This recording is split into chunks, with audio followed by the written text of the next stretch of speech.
At any given time, as you work with Excel, you are working with a workbook.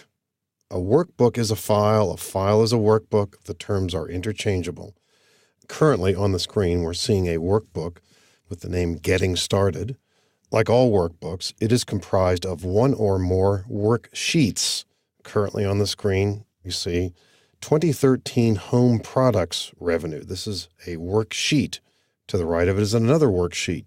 So I slide the mouse over it and click. We're now looking at the revenue chart by department sheet. And then another sheet to the right, the profits sheet. If you start with a blank workbook in Excel, the sheet names are Sheet 1, Sheet 2, Sheet 3. You can add sheets anytime you wish. You can rename them anytime you wish. You can delete worksheets.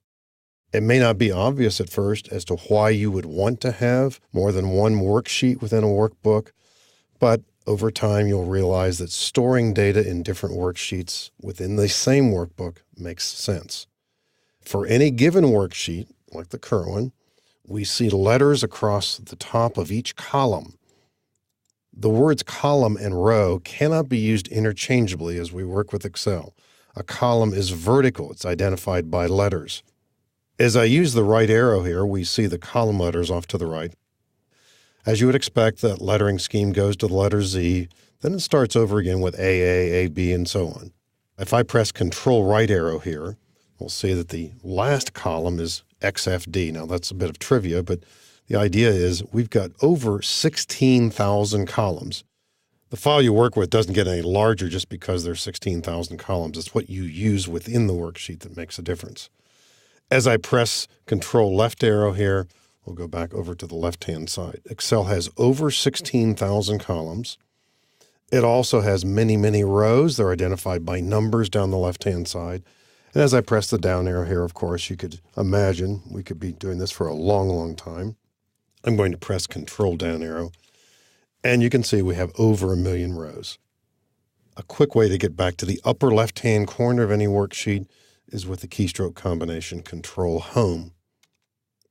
Now, at any given time, as we perhaps use the arrow keys, or maybe we use a mouse to click on the intersection of a row and column, each one of these is called a cell. And so this particular cell right here is in column F. It's in row 5. Therefore, this cell is referred to as cell F5. And you'll also see in the upper left-hand corner, in this section right here called the name box, you'll see the name of the current cell. And as you work with Excel, it's just second nature to identify particular portions of the data by their locations, by their cell addresses. We're now in cell G5, now we're in cell G6. So as we work with a file, it's called a workbook, and our workbooks consist of one or more worksheets.